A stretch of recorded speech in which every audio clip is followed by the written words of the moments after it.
I'm just checking it on my phone. I've got to turn the volume down. Yeah, make sure the volume's down, for goodness sake. Otherwise, we'll get. I warn you, our lives always have technical difficulties. Okay. But one of them, my son kicked the plug and the power went off on the Mac. Oh, yeah. Can you hear us, everybody? Can you hear? Oh, are we live? Yes. Oh, my God, I didn't even know that. I did say. No, you've actually gone live. I'm just checking that my volume's turned down on my phone, just in case. Hello, everybody. Hello. Good morning, good evening. You need to turn the volume down. Yeah, I'm going to turn the volume down on that. Told you, we always have technical problems. Just wanted to make sure that the... Okay, blind them all. Hello, this is the aftermath. Tina. Oh, that's Hi. bright. I can move. So, Tina, you've been on TikTok. Before you start, you have to explain to people about Elizabeth Montgomery. Oh, yeah.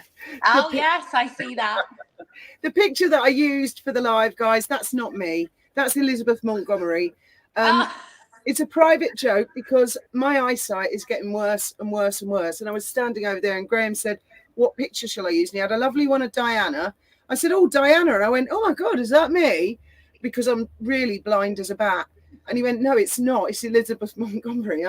He said, oh, I'll use that. And he banged it up. And they've all been debating whether that's me or it is Elizabeth Montgomery. Definitely. Yeah, but you did look like her years ago. I've never seen a picture of her with dark hair before. Haven't you? No, I've only ever known her blonde. Well, there you go. Right, sorry for the interruption.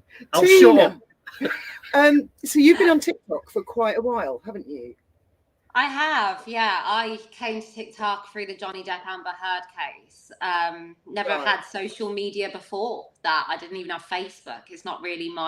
It was never really my thing to speak out or have anything like that in my life. And the Johnny Depp Amber Heard case, I just felt magnetized to speak out because I see so many other survivors drawn to the same place. And it was almost like a trigger. Well, it naturally was, you're watching maybe your story through someone else's, like a fly on the wall in a way. People tuned in. I was magnetized to it. And as I was watching it, I was just feeling more and more impassioned to speak. Then I've not shut up since. That's fantastic. What particularly, because I never followed the case, what particularly how did you find the case? What tripped you off in the first? Did you suss Amber out from the beginning or? Obviously in his previous, the London court case, it just didn't sit right with me, just the bits, because that wasn't televised.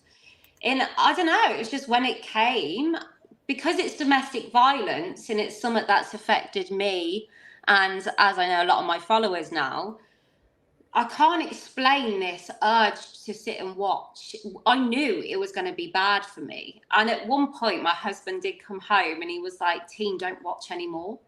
But I couldn't stop. It was really weird. And I think a lot of my followers and people, anyone who's been through domestic violence, to see a case, and you know what it is? There's so much silence around domestic violence. You don't normally have these conversations. You don't normally see it played on the mainstream.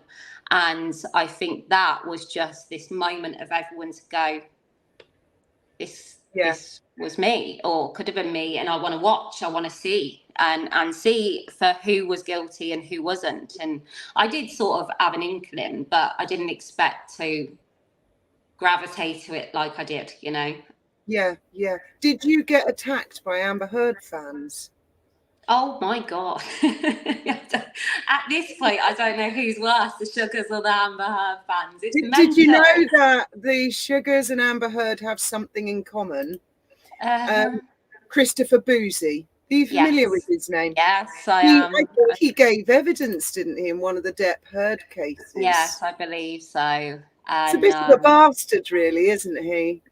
Yes, I've done a post on Boozy before. Do you know what? I feel like truth will always prevail, and you don't need to go to the nasty extremes that some do. And I suppose, in a way, Meghan, from why I perceive it, she's got a little Boozy, isn't she? As in a little friend. What's he called? Oh, Scobie. Yes. And it's like so similar, the two, in the way they feminism and we're strong, yet they've got this rich man in name, and you know, it's just you can see straight through it. The interesting thing is she didn't have Omid Scobie on her Netflix show, but she did have Christopher Boozy. Yes, yeah, she did. But who knows the way these two work? Well, we know the way they work, but yeah, I just think anyone that connects with these people potentially it's career unaliving, isn't it? They seem to have. I've always been aware celebrities buy followers on social media to pump themselves up. But this Boozy thing to me seems taking it a step further, where you can hire a henchman who'll get bot farms, troll farms. This is my opinion. And he was on her show, so he's her friend. That's how it. So you had trouble with Amber Heard's. What was the worst? What are they like? I've never encountered them. You know what? I'm pretty balanced, right? So I would have conversations with them if they come for me in the comments and sort of, you know, I respect that that's your opinion, because I also understand with domestic violence that people get triggered in different ways. So some people may have been listening to her and it's triggered them in a different sense of feeling towards it. And a couple I balanced conversations with, and we agreed to disagree. It was just the standard stitching some of my posts and just harassing every post I put up, you know. Sometimes I had fun in doing a response to them because I couldn't help that urge again. But in general, even with the sugars, when I go through and I see one airbrushed William out of the picture and I'm like, I just block. Like, who am I to tell anyone they can't have an opinion when I'm out here giving an opinion, you know? Exactly. You know? Exactly. So you believe in like free speech? Because I don't believe in blocking people, because nothing's ever going to progress if there isn't some sort of dialogue. And some of them calm down and are quite nice, and they've got a point. But others, I'm convinced they're being paid, because they just come out with crazy stuff all the time, completely the opposite of what people did. So I used to have a few videos of my children on my TikTok, and one come from my son. So I was like, they can calm down. Yeah, it was pretty ridiculous, just a sicky face at him. And I knew straight away, and I was like, what's that for? And it was like, you're coming for Meghan and Harry, so I'm going to come for your kids. And I was like, okay, I'll bring the children off. Yeah. I mean, and a lot of people have said to me recently over the big doodah on X and the death threats and stuff, you know, don't feed the trolls. And I think they've completely missed the point. For a couple of years, we've really been looking in our team for hard evidence. And they just served themselves up to me on a plate on X. And there it is pinned at the top of my account, and it's had nearly 10,000 people see it. Exactly. I've always said it, and I've done a post on it. You know, the only people that are going to bring the likes of AH and down it's not me with my humble 3-minute video. It's the people out there blazingly just attacking, threatening, so extreme, so unbalanced. It only sits on Harry and Meghan's face. It's not, you know, it looks like that's the people that support you. It's a bit more than that, because I'm not too sure myself, because I have never really studied what any of these girls look like. And there are girls that go to places where Meghan and Harry are, like the Queen's funeral, and they hug Meghan. And then the same girl is seen at another place, and Meghan makes the beeline. So there's a connection. Whether they're fans she recognises, let's give her the benefit of the doubt. But there are YouTubers out there digging into it all the time and finding the same bases.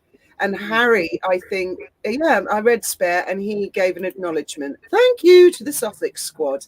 It's in black and white in his own book. And there's that pinned death threat on my X account, when Harry has endorsed these people in his own book, Spare. That's awkward, and that's what I wanted. And that, in fact, by not reacting to that sugar and just replying with jokes, it made them angrier and angrier and angrier until they snapped and posted that. Yeah. I almost see it like, know the film Toy Story with the claw is my master, like all the little green aliens. It's a bit like that.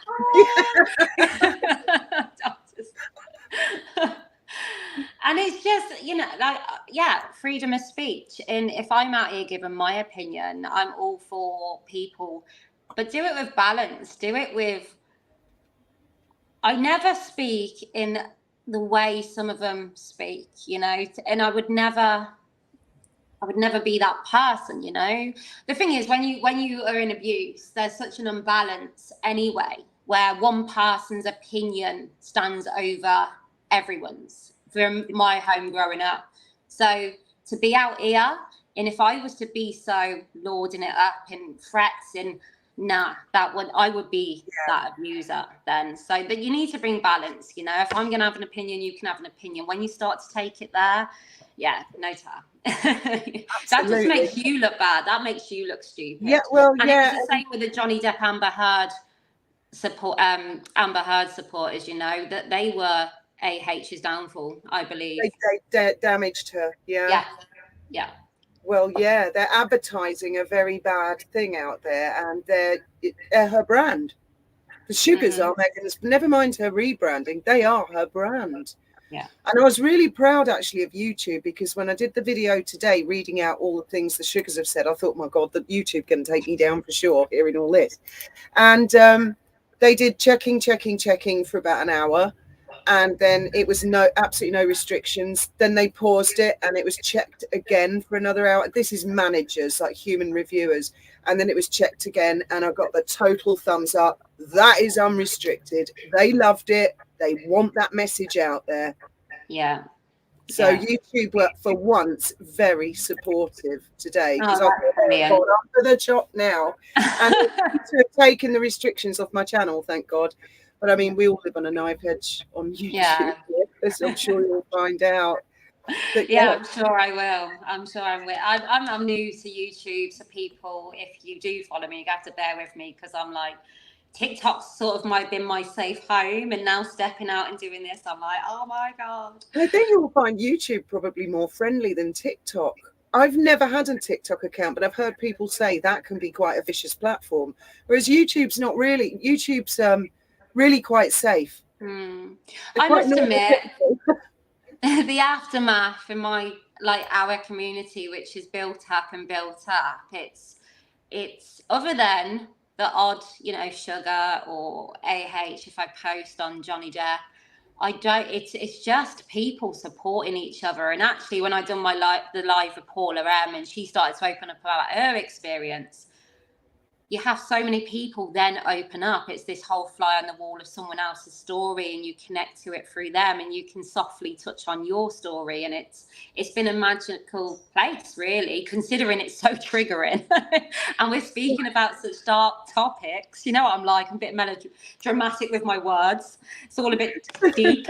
Not at all. I loved it when we were chatting this morning, and you were explaining how you think Harry's kids in the future, you know, growing up, and I completely agree with you. They're going to feel, what did we do wrong that we were not allowed to be included in the royal family? Why are we the outcasts? They are going to look back and think they have missed out on an awful lot, aren't they? Mm-hmm.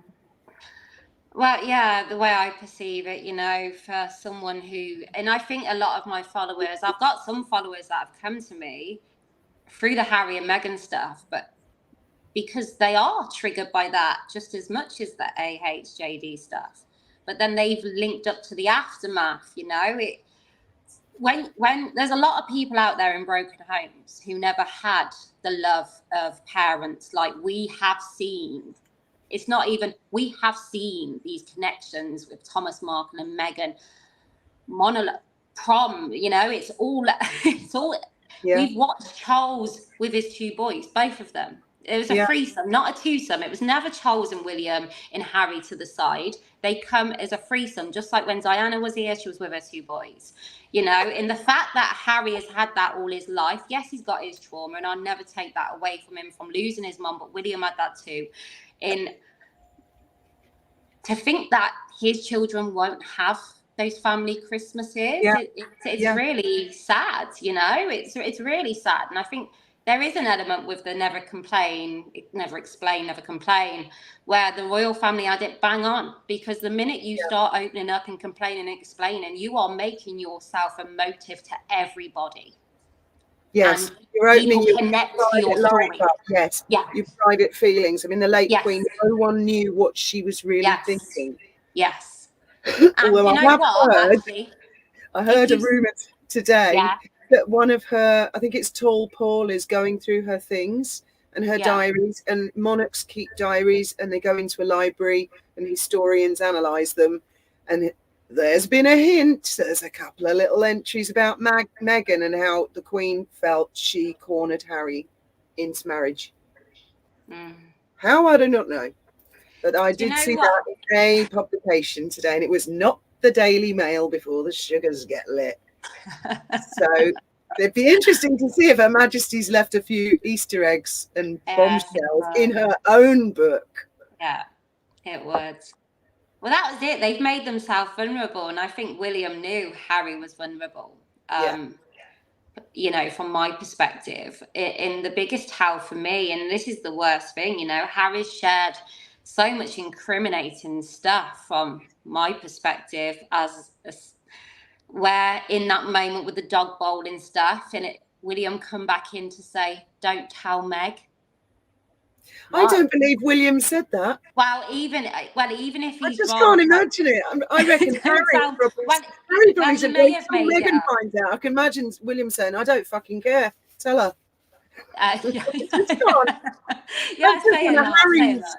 Potentially. But if that was said, I would say they understood what was happening. Like Catherine and William, no, they do work with mental health in all sorts. And Camilla does a lot of work as well with different charities, doesn't she?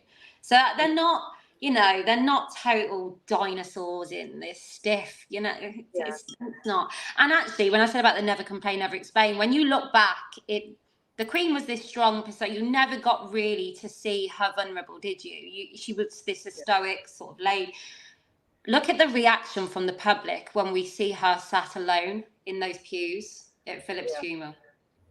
People connected with the emotion, and I think that's what I like to bring. The real, all the like narratives going on, the actual real feeling, and the people connected to the Queen and felt like when she looked so frail when she walked out of there.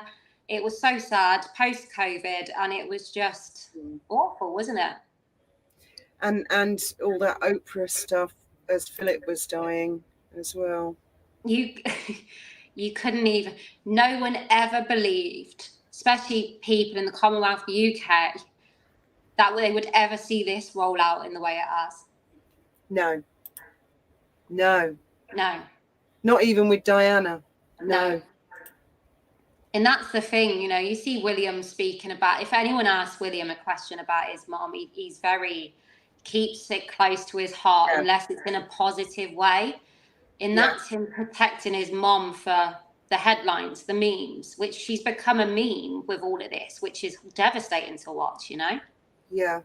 She's become unpopular, and her reputation and her name has really gone downhill because of, Meghan and Harry. I mean, and also we were talking about how Harry just doesn't have any friends, family. He's isolated. No.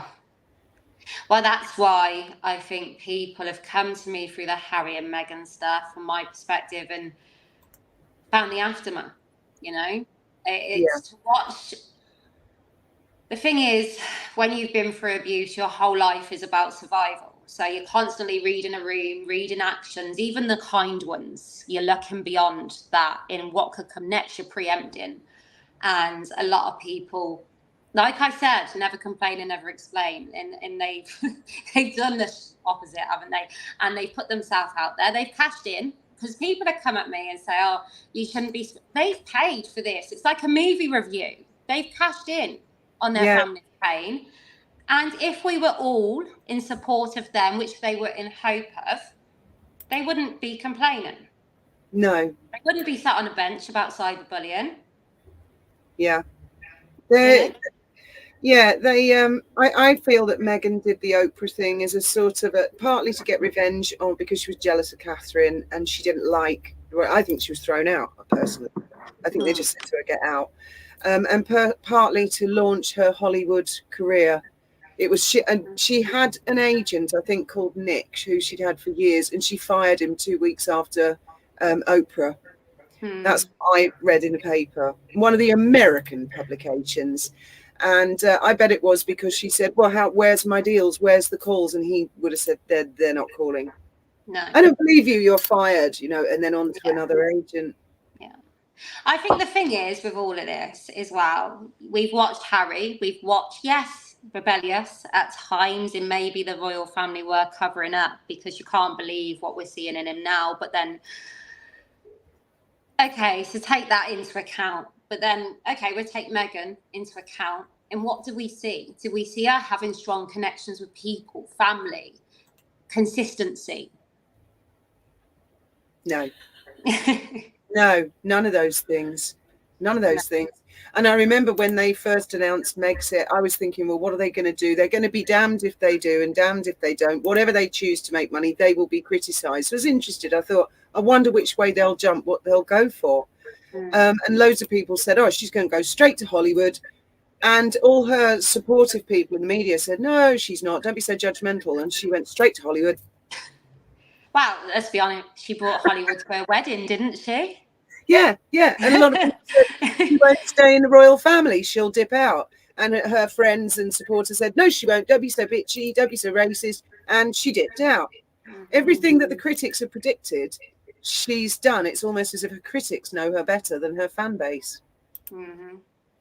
You know what? At this point, I question, and I sort of sense, in my opinion, that she's sort of playing up to all the bad Meghan anyway. It's well known that apparently she's on social media, so she'd see about the muted down tones, but yet she's still wearing the muted down tones because, in my opinion, she knows that we'll get videos, people questioning, headlines. I feel like that's her only career now. What, meeting random people in car parks and it's not very exciting, is it? Do you know what, as well, with that, the minute you see it, you don't even have to have gone for anything to pick up on what that is. It's so obvious. She needs to be better at the game. And do you know what the worst thing is? They could have actually been so dangerous in there if they would have come away, not done what they've done, and just chose a different way. Yeah. Done good. Can you imagine the power in them doing Netflix, but putting on the charities they want to support rather than sat there moaning about the cottage when people had just come out of a pandemic? And, I don't need to go over what they've said and done, but we all see. But can you imagine how powerful they would have been, even in Hollywood, simply choosing a different way? People respecting Harry had enough of the media, but choosing that platform for good. I've had a platform for a year, and I see the power in that community, in how much that helps people. So the fact they've got a platform which is, or was, so it could have been so good. And that would have been more danger to the royal family, which over the last few years, and with Charles taking over, let's be honest, the Queen was a big loss and it was dodgy water, but they could have been really dangerous. They could have had it all. Yeah, they've actually made the royal family a lot more popular. Yeah, they've propelled them. They've saved the monarchy. In a minute. What do you think of the sugars? Because you had no idea these sugars existed until about a week ago. I don't care. I think they're all lunatics. Honestly, I don't give them any attention. Why would I? Yeah. You can't what's the word I'm looking for? You can't reason with someone who's not sane. Mm-hmm. So if someone who comes on the internet and says, I think you deserve to die, or put a bullet in you, you're going to die. Yeah, whatever. I just don't want to talk to them. No. I just go block. I'm like Trevor. I just don't need the stress. The problem with that, because you cannot reason with these people. You can't argue. She does. I'm not trying to reason with but them. I don't give them time of day. I just go block. It's like the phone calls. Remember the silent phone calls? The heavy breathers just go clunk. What they want is a rise. The minute you give them a rise, oh, they're loving it. They're loving it. They'll ring you back all the more. Anyway, that's all very well to say, but what we need is evidence of the way they behave. It's not a question of reasoning with them. It's a question of going, hey, everybody, come and have a look at this, which is much more successful. You just block. They're going to go on and bully somebody else. You got that site from GCHQ that does the, what was it called? National Cyber something. And they're it's a gold mine for intelligence, the internet. But the intelligence services are not stupid. They're ahead of everybody else. They've got all the money, all the best equipment, and they're sucking up intelligence from everywhere, from all over the internet. Facebook, I mean, that's massive one. Google is dealing with MI6 or MI5 all the time, selling them information, swapping, headhunting each other's employees and things like this. You know, it's a gold mine. Mm-hmm. You know, for sure, 100%. Well, that's why. So these trolls that are sitting in the background thinking they're being clever because they've got a VPN. Oh, you got a VPN, have you? Very clever, very clever. They've got past that already. These people, you can't hide from these people. No. Well, the post I tagged the GCHQ, I tagged the National Cyber Centre. I tagged all of them, so they definitely will. As Graham says, they use it as a mine of information. They'll be now sifting through all the sugars and looking for links and death threats. But I totally disagree with block and ignore. It's a bit like if there's a serial killer and you go, oh, he's only killed a couple of people, just ignore him. No, it needs to be dealt with. So I completely disagree with you on that, Graham. I don't, because if you've got MI5 and MI6. MI5 is internal security. MI6 is the Foreign Office. It's external threats to the country. So if you're looking at this intelligence, you're getting all this information from the internet. You're really building big databases on people and what they're into and what politics and what religion's going on in their head. And it's amazing. So you've got to ask yourself, what are their priorities? Obviously, it's the nation, isn't it? You know, it's the whole thing and the royal family, stuff like that. Any threats that come along, they've got to be there ahead with the intelligence. That's what they do. And then when you come to complaining that he was rude to me on Facebook, you're going to go on the bottom of the list. You know what I mean? But death threats. People go to prison for death threats. Yeah. Yes. I know a guy, because I was in jail 30 years ago for smuggling pot. I don't care. I tell everybody. And I met this guy who got 6 years in prison because he'd hired a hitman to kill his wife. Turned out the hitman was a police officer, which was the fly in the ointment. So he'd actually paid him. And he was nailed. He was banged to rights, went to court, 6 years. Yeah, quite right too. You know, and that was then. So, I mean, people like Alex Belfield, I mean, this is just internet. Goodness knows. The thing with Alex is he was doing it in his own name. That's not an anonymous troll. I'm going to get some more beer. Right. Do you need some space to get? Yeah. I'm a bit fat. It's not the place a bit, in fact. We're a bit limited for space. So I included royal family death threats and stuff because that is right on their street. So they will be looking through it. And I believe it is organised. Some of them might be lone nutters, but I believe Amber Heard's was organised. Yeah. And paid for, and I believe that Meghan Markle's is organised and paid for. And I think that's something that Kensington Palace and GCHQ need to know about. Yeah. Well, like I said, if I'm swiping along and I just block just to save any future issues. And in general, I tend to block, or I will respond, and I'll go, no, what are you doing? I'm going to block them. And sometimes, if it's a bad day and I'm feeling a bit sassy, I will come back with a sarky reply if I know I've got a good right. one. You know, I think I must just be one of those people who has an incredibly thick skin. And I like engaging with those sort of people and finding out what makes them tick. And about 50% of them are generally just angry about something that's happened in their life. And when you break it down, they're like, I'm not actually angry about this subject. I'm angry about something else. And the other half are just nutters. Yeah. You're never I sort of had one say, why didn't you die when the Queen died? And I sort of just back like, oh. And I was like, to be honest with you, your comment is lost on me. You know, when you grow up in abuse and actually the one who's meant to protect you harms you, yours just sits out there somewhere, you know? Just like, yeah. Oh, that's horrible thing for them to say to you. Awful. Was it Amber Heard or a Sugar? That's Sugar. Yeah, that was a Sugar. That was the other day. I mean, I've never come across any Amber Heard fans because I've never got involved in the Heard death story. So I don't know, but I get the impression they're not quite as bad as Sugars. I've heard people say the worst they've ever seen on the internet are the Sugars. To be honest with you, you had obviously with the AH, you had the lovely Eve Barlow and Michelle Dorber, and she was a big university sort of, and they were leading the troop. It looked like, you know, it was the stuff they were putting, like white vans with free candy, and it was just awful stuff, you know. What's that all about? And just really horrible pictures of JD and just really going in for the jugular, you know. And it was pretty much like, if you stand by him, you will be next. And it was just like, what on earth?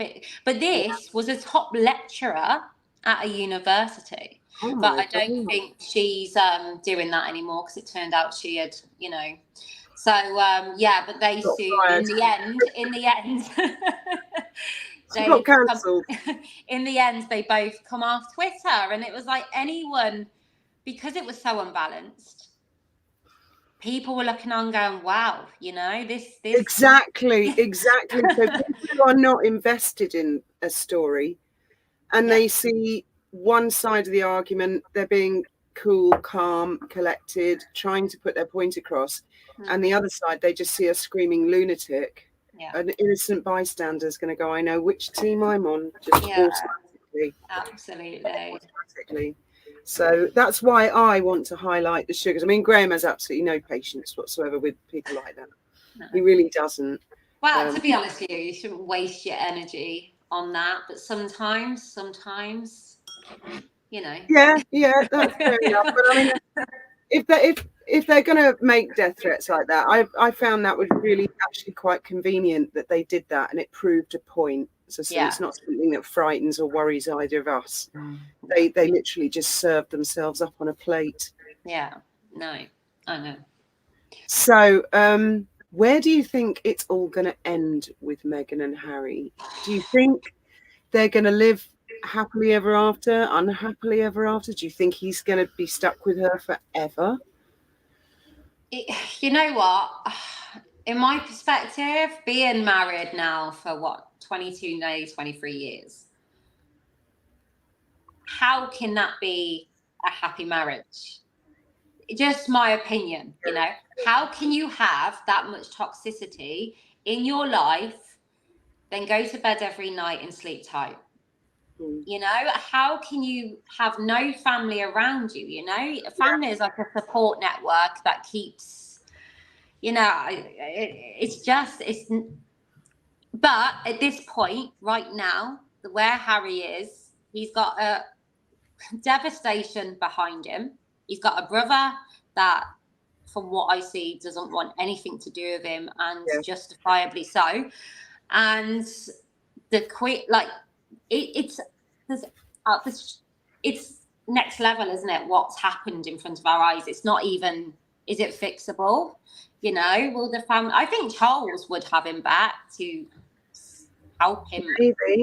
Maybe. I think Harry probably misses his old drinking buddies and stuff like that. I think that's it. He's got nothing, a big support group, you know, somewhere where he could just go let off steam, get drunk, smoke a few fags, do goodness knows what else, and just sort of forget himself and have a laugh. And that came to an abrupt halt from what I could see. I'm just going to get some more water and ice, if you don't mind carrying on chatting for a minute. Of course. Well, I was just keeping quiet because you two, I didn't want to interrupt, you know.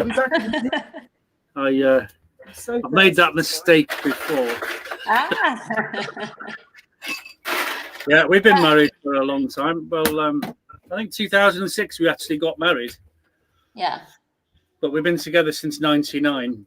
We had the honeymoon first. We went to Amsterdam for 6 months. Then we had the kids. And then we got married. Oh, wow. Kids came to the wedding, so we just did everything backwards. That's lovely that they were at the wedding, though. Yeah, they were. Yeah, they were. Yeah, poor little bastards. So we've actually tell a lie, because I did just lie. I haven't been married 22 years. I've been with my husband 22 years, and we've been married 22, nearly 23 years. No, 13 years. My God. Right. Yeah. You get the gist. Yeah. Are your kids older or younger, if you don't mind me asking? I have a 23-year-old. He'll be 23 in November. A 11 and a 7. I don't even know my kids' age. I've gotten all nervous all of a sudden. Right. My oldest is 23. Then I've got an 11-year-old and a 7-year-old. I really dragged that out. So you're still having magical Christmases and things like that, and yeah. I think there's only a couple of years left in that. Oh, I don't know. We only just got rid of our two, and ours are 20 and 22. Yeah, they finally moved out. They both moved to England at the moment. They're what? Sorry, in England. The daughter's 22, isn't she? 22. She's 22. She's working with one of the airlines. She's an air hostess. Oh wow! So she's working out at Gatwick and she's flying all over Europe. And so she's got to live near the airport, and the other one's got a girlfriend who wants to do stuff, and they're off doing whatever. They're in Brighton at the moment. Yeah. And we're not allowed to say what Ben does for a living because it's really top job, and obviously the sugars, it's a problem. Yeah. So, he gets offered work because they ring up, they find out where you work, and they ring up. Yeah. Steering the ship. Oh my God, yes. Trouble, the Dolphin Safari have had phone calls, they've had emails, they've had death threats. I mean, luckily, Kaiser just laughs, and Tim, my boss, doesn't give a crap. He just says, fuck off. I don't care. But they've got the emails. They've kept the emails for a rainy day. You know, these sugars, they don't realise when they send these poison pen things. Mm-hmm. Well, poisonous people, they try to find out everything about your life. What pubs you're drinking, what clubs you go to, which church you go to, you know, anything about you. I mean, they try to get in there and mess things up for you behind the scenes.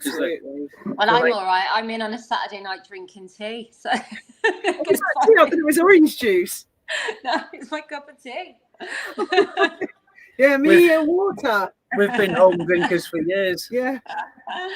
But as for Harry and where it's going to go, I just feel like at this point his biggest insecurity from what we know about his trauma and not only having Charles, if he's to leave and they were to split up, how is he going to cope with the fact that, you know, let's be honest, the kids probably will, in my perspective, be on the front pages of every magazine going. Yeah. She's not going to keep those, you know, or she might do, you know, it's just my opinion. Well, some people have other theories. Let's not go into that. But yes, I know I am aware of the theories of their existence. But yeah, I think they are in for a difficult time of things. Very difficult. They're going to be in the spotlight whether they like it or not, but without the security protection of the royal bubble. But they must have knew. They must have knew. When you sit, Harry knows the media. You must know when you sat on that sofa with Oprah that this was going to open up. I got the impression because he was brought in later, he was quite shocked that all this shit about racism had been brought up. He didn't feel comfortable with that at all. What did you think as a man? Did you get that? Well, the royal family are not racist, not at all. Definitely not. No, far from it. I mean, especially when the Queen was alive. I mean, she made a big thing, didn't she, about the Commonwealth, a whole lot. Yeah. So there's no racism in the royal family. No, I don't think. That's just my opinion. So it must have come as a surprise that she introduced this twist. It's like, oh, what? It's just making allegations without any evidence, isn't it? Yeah. It's smearing character, which seems to be a thing these days. People just make allegations. That seems to be sufficient. Never mind the evidence. Who needs evidence? And I think Meghan herself knew she'd gone too far, because she kind of gulped when Oprah said, and who was having that conversation? Meghan kind of, she knew, shit, I've gone too far. That was my interpretation of it. And Harry definitely not comfortable with it. So, I mean, the kids, they're going to have that, oh, well, did the royal family not want us? Did the British public not want us? Are we hated? Did we do something wrong? Did we upset mummy and daddy, and that's why they didn't want to be around? Will be difficult. That they're going to have Well, all the thing that. is, well, I don't know if you see, someone do a post, and it was Lilibet in 16 years, and she's like, all right, Dad, I've just sold a story. Because no one's the perfect parent, right? We all get it wrong. None of us are perfect. It's hard work. And Harry and Meghan are just at the start. They've not got, to teenage years and rebellious, and be careful, like I don't know how you were your with children are going to be raised. When you had your eldest and he was a baby and a toddler, I was the same with our two. I thought, I'm going to be a perfect parent. We're going to do this all out. And then by the time they get to about 3 or 4, you think, this is a lot harder than I thought. And then you just become more realistic. So they're still in that phase, aren't they, where they think, we're the perfect parents, yapping their heads off all over the TV. But then if you flip it, obviously, our parenting is a bit more full time. Yes.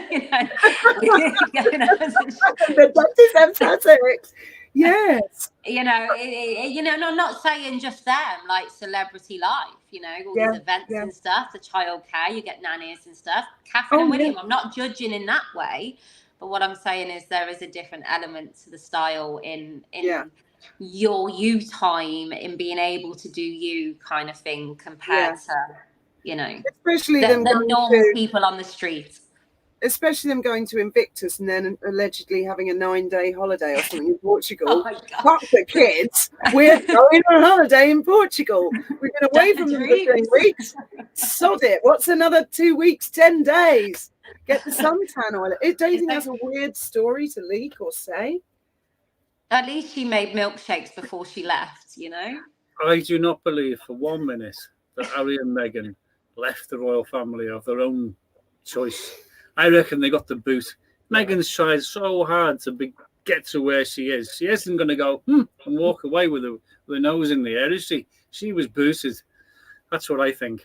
And I might be wrong. That's just my opinion. I think that's your opinion.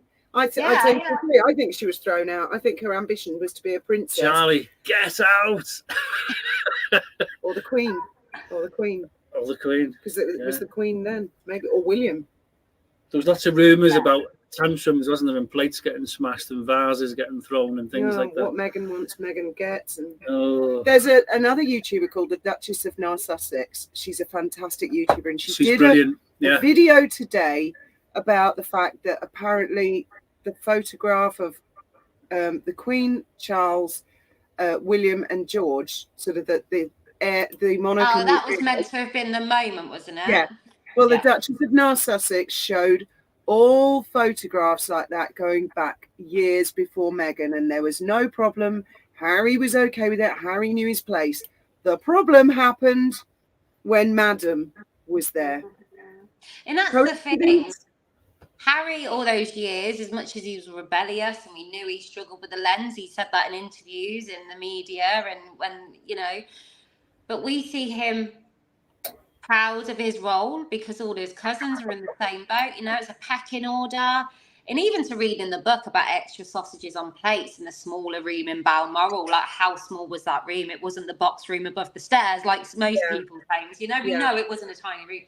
But that's just a normal pecking order that goes on in every home in the country. The older kid in mine has the bigger room. The older one moved out. The next one has the bigger room. Even down to granddad's car when they go to school on a Friday. The older one has the front seat. You know, it's just, this is normal life. And he was absolutely fine with all that until she came along. I remember my mum's funeral. Me and my sisters planned everything except who was going to sit in which limousine. And 3 cars turned up, 2 limousines and a dodgy old Ford Cortina at the back. And my sisters just looked panic-stricken. I said to my eldest, you go in the front one with your family, you go in the next one, and we'll go in the dodgy Cortina because I'm the youngest. Yeah. And it was sorted. So you're right, there's a hierarchy. Yeah, there is in every home, you know, and the hand-me-downs, you know, that school uniform I do. It's mosquitoes. And I genuinely, maybe Harry thought we were all going to go, wow. You know, the only person, in my perspective, that made Harry feel like a spare, you know, the answer to that is Meghan. Yeah, of course it is. I mean, you know, nobody even thought about Harry, really, did they, until he got married? Because Harry... He was just a prince. He was there. He was born into it. He didn't ask for it. I mean, what do you do if you're a prince and you're the spare? I mean, you're just fabulously rich and you just go around enjoying yourself, don't you? That's what you do. You've got the money. Why not? You don't worry yourself with stuff and issues and politics and stuff like that. Yeah. You just go off and have a party in Vegas. Well, that's the thing. If you look at it, you know, all this thing with Charles and, you know, how, oh my God, he took him to a Spice Girls concert, but it was mixing business and pleasure. And, you know, Charles was brought up destined he was going to be the king one day. So he had that same, like William, you know, it's, however, you never looked at William and Harry. They were William and Harry. They're like Ant and Dec, you know. It's just like there was no. They were Diana's boys, and I think that's what these 2 boys. And I honestly believe when we watched the 4 of them sit on that stage when Meghan first met Harry, and you had the Fab Four, people were excited. Yeah. No, I hated that title, the Fab Four. Oh, the Fab Four. Well, it was all right until no one looked thinking, oh God, wow, Diana's legacy now. They've both got their wives, and this is going to be big. 2 brothers working together with their wives by their side. There was never any of what it's been portrayed that it is, you know. I don't know. I was off at the engagement interview. My red flags were going up there, so that was way before. I liked her. I thought she was all right. Yeah. I thought I'd never seen her before. You see. Well, my husband did as well. She's a beautiful lady, you know. She's pretty. She's pretty, and you think, well, she's an actress. She must be confident. Fell for a pretty face. She'll be good for him because he's a bit dim. You know, he's not the brightest cookie, and anyway, I thought they'd be fine together. Yeah. I didn't initially, but she didn't. She was on it. She was on it. Saying things like she had no idea who Prince Harry was. Never heard. Yeah. There were little moments of what, you know. She'd never Googled him before. She had one question for her friend: was he nice? Because if he's not nice, then it wouldn't work for her. No, there was a lot. And the engagement ring, when he said, "Oh well, you know, I designed that." The way she kind of said, "This is just me." Oh yes, it's lovely, and he designed it all by himself. That I could tell as a woman, she fucking hated that ring. She hated that ring. Well, isn't it lovely? I can't wait to get it to the jewelers and ripped apart and rebuilt. Box ticked, hasn't she done that? Speaking of rings, ladies, can I interrupt? I think Harry finished up with Diana's engagement ring. Yes. Yeah. And he gave it to William to give to Catherine. Yeah. I bet she hated that. I bet Meghan wanted him to get it back. I bet she wanted that ring. Why did you give it to her? But doesn't that sum up? Doesn't that just that one kindness that Harry did in that moment just sum up the relationship he had with William and Catherine? Yeah. Which totally disregards it was perfect. all that he's spoken. One action there absolutely disregards all of Yeah. that. And that's what we see, a natural smile and comfortable round them. Him and Catherine, they're people, people say, oh, he wasn't happy. That's nonsense. He as was well. acting. Why can't he act that smile now? I remember when Megan was pregnant. Okay, guys, Megan was pregnant. And so she was at home. And he went to, I think it was the Commonwealth service at Westminster Abbey with Catherine. And they were really laughing and giggling. And he was kind of poking her. And I thought, I bet Madam's at home watching that with steam coming out of her ears. Because in fairness to Megan, I probably would too. If I saw my old man having a good giggle with a very beautiful lady, I probably wouldn't like it. So I'll give Megan that one. Yeah. That I knew there will be trouble ahead because of that. No, he was really happy. You could see it. And he is an actor, and I don't think he is an actor. He's no. And as for the book, do we believe that she never see it or looked over it or read it 10 times over? No, because it's got a lot of her treacly. Would you let Graham write a book? Would you not sort of? I'll check my husband's text, Let me just check that. Yeah, the whole world is going to read it. It could be detrimental to our children's futures, but you crack on, love. Yes. No, I don't believe she didn't read it. I don't believe she didn't write it. Apparently she was taking the author cookie and biscuits in the garden shed while he was knocking it up for them. He said he saw a lot of Megan. She was popping down just to check if he was okay. Didn't she stop him from going on the piss with Skippy and stuff like that straight away? She was knocking all his friends on the head. Oh, yes, Skippy. You're not going out with him anymore. Yes. Well, he didn't attend his friend's wedding either, did he? Which one? Because Skippy, I think, got married in Jamaica, and he did go to that one. Is that the one where was that before they got married? Was that before they? Yeah. Is that where she turned up? She allegedly gate crashed. Yeah, allegedly. Yeah. I don't know. You don't know, do you? Well, we don't know all of it, but we know quite a bit in the fact that he looks so miserable. Yeah. And no one can deny that. Johnny Depp, you see the pictures pre AH, then after, and I see those eyes in the refuge. I see those broken eyes. So tell me, with Johnny Depp, how long was he married to Amber Heard? Oh, I don't even know. I can't even remember. The thing is with me, and I watch some creators and they do all the research and they're really good. I just speak how I feel in the moment, I just speak, I just do my thing and I don't research. I just connect with the emotive side to it.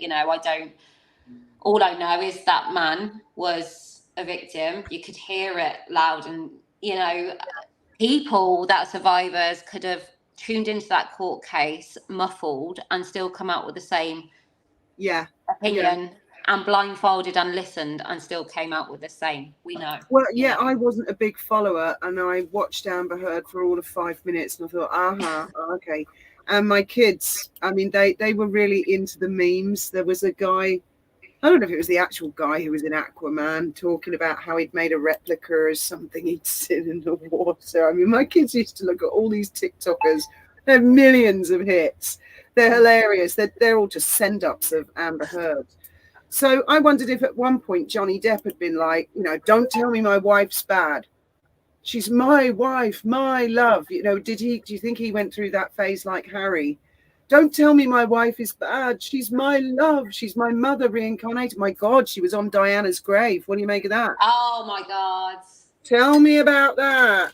Well, obviously, in my opinion, the more it's grown and the more you understand. Okay, so lots of hair on pregnancy tests in Diana's grave and wearing the same perfume, and apparently allegedly the first time they got in contact was on Diana's anniversary of her birthday.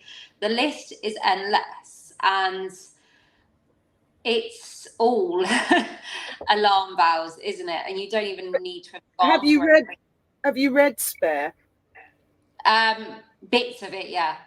I've read the second half. I looked for where Megan came in and I went to it.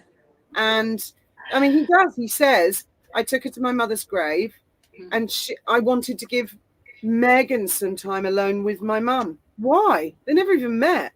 That So was weird. he had to step away to give the mistress time. And then when he looked, she's there, you know, laying on the grave. I mean, what the hell? And that's from his Right. own book.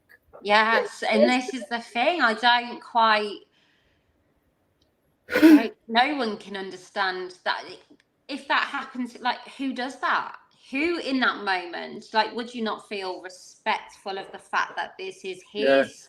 You know, it's not. They've had to get a boat, is it, to go? Like, it boggles my mind that alarm bells weren't going off at that point. But then Diana, for him, and he's got this woman connecting to her so intensely. It's balmy. I just couldn't even imagine being that dramatic in that moment, and sort of doing that. You almost feel like she's just taken over that moment and connecting with her like she is her, and he needs to save her. In my perspective, you know. Yeah. Well, I took Graham. I had to go to our family grave where my dad's tombstone is and stuff. We had to go there for some reason or another before we left for Europe. And I swear Graham did not throw himself down on the grave and ask for a moment with my dad. I don't remember you doing that. Did you do that thing? No. I mean, that's either manipulative or she's mad. Hove Cemetery, Foxy, you've been there. Well, that's the thing, isn't it? It's that never complain, never explain. By letting people in on what was going on will be the biggest mistake that, you know, the likes of Jada Pinkett Smith or in Megan will ever do, because people see and go, would I do that? How would I react in that situation? You know, and the majority would be like, that's odd. It doesn't sit right. You know. Yeah. And Absolutely. that's what you've got. You've got a mass reaction from people where it's like that. Okay, this is not normal. And actually, a lot of what you speak about in the spare is very normal for most families. So what you know, what do you want? You know. To not be able to read the room and come out after a pandemic and go on about knockouts and muted down tones and the victimhood. And when I see across my platform, you know, some of the stories are horrific and people have seen. And you know what? This community that we've got, the Aftermath, all these victims that have been through so extreme, and I'm not going to they're not victims, but they do everything to not be a victim. They fight against that so much to the point it makes them ill, because being a victim makes them vulnerable and weak. And this is why the Aftermath has grown, because you need to acknowledge that in order to move past it, to go from surviving to thriving. And real victims don't want to be a victim. No, exactly. I completely agree. There are a lot of people here in this community that may be housebound, disabled. They've had family tragedies. Lots of people here on this channel have shared their stories, and that is a very common theme, that they're just sick of hearing her whine about nothing. So she's had a little bit of criticism. That's it. Yeah. Apart from that, she's had everything handed to her on a plate, and nothing is ever good enough. And she needs an apology. For what? And you know what? A lot of people don't get apologies in life. You know, accountability. A lot of people in the Aftermath, you have to deal with your own. You have to just accept it and move on. It sucks, but it's life, you know, for most. So this demanding of apologies, it just seems, just move on and find freedom. Yeah? Absolutely. Use your money, which you've got, in your privilege, and go and do some good. Then actually you may start to feel good and move on. Because I know people that spiral and go into that trauma state, which from my perspective, I believe he's in, and it's a ditch and it's hard to get out. And if someone is helping that, then, you know, it's using it to their advantage, and keeping him in a sort of state of anxiety. Mm-hmm. And I know a lot of people are, I go through flips where I'm frustrated, I'm angry, I connect in a way from my past, and it's frustrating. But the general sense of it's just, I don't think people are going to let it go until they take a bit of accountability. So normal people would not get away with doing what they've done and still have the stage, or won't even have a stage in the first place. Yes, because there's no talent there. It's literally just being a member of a family, isn't it? And not doing any charitable stuff or anything. My best suggestion for them was to go and live in the middle of nowhere and build a log cabin and do their own like home video. And then after a couple of years of that and filming nature and stuff, go and sell that to Netflix, and that would have been phenomenally popular because they'd have disappeared. Everybody would have been, where did they go? Where did they go? The curiosity would have built a lot. Yeah. But of course, that's not what she wants. She wants to be in Hollywood. She wants the plastic. That much is obvious. In my opinion, I think if she wants any slight chance of that, she's got to drop the titles. I don't think she stands a chance because after Oprah, Hollywood A-listers are notoriously private. They're always getting people to sign NDAs. Who is going to want to work with her and end up being accused of the Me Too movement or being a racist? And they'll think I might have unfounded allegations. She might make some shit up about me because she seems a little difficult to work with. Who is in their right minds? What studio is going to lay themselves open to that kind of trouble? Nobody. Well, you've already had designers. That one designer, I can't think, and they've sort of come out the dress she wore at Invictus and sort of banned her from wearing their clothing, haven't they? Oh, I didn't. Which is quite popular. It's quite. This happens apparently with a lot of clothing, and they said it's it's royalty or whatever is not their staple. So she's been banned from wearing that black dress where she done a speech about the milkshake. I see. Post where they've come out and banned her, and that's do you know what, I done a post the other day actually. These people like or the celebrity world will support you on the way up because they want to hang on to that, this is good and we will support this, but when they're on the way down, they're nowhere to be seen. And this is where with Johnny Depp or the royal family, they've got the people who have got nothing to lose. Yeah, they've got the people standing strong, and they're not going to go anywhere. They're still going to stand out here and support them because their career is not dependent on it. They're just speaking truth of a reaction. They're not doing it for fanfare, There's a theory that there's an orchestrated effort to destroy the monarchy, and that maybe Meghan was part of that, or someone was encouraging her to get involved in that. But I think they way underestimated how popular the royal family were, especially Prince Philip. Because, he was a bit of a cheeky chappy on and off. And I think a lot of people thought he was unpopular. But then he's 99, he's dying. And shocker, turns out actually he's really quite popular. And the Queen is very popular. So you look like you love the old Duke of Edinburgh, don't you? It's Graham's favourite member of the royal family. I made him an honorary Scouser. For being the most successful man that ever lived, in my opinion, in the 20th century, right? Because that was it. He was made for life. You know what I mean?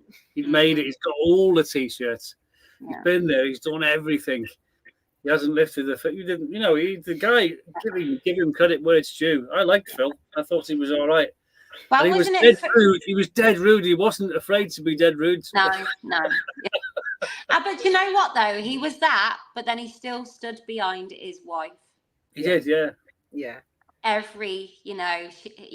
said he was her strength in stay, and you see that from the minute she lost him, we all knew it wouldn't be long.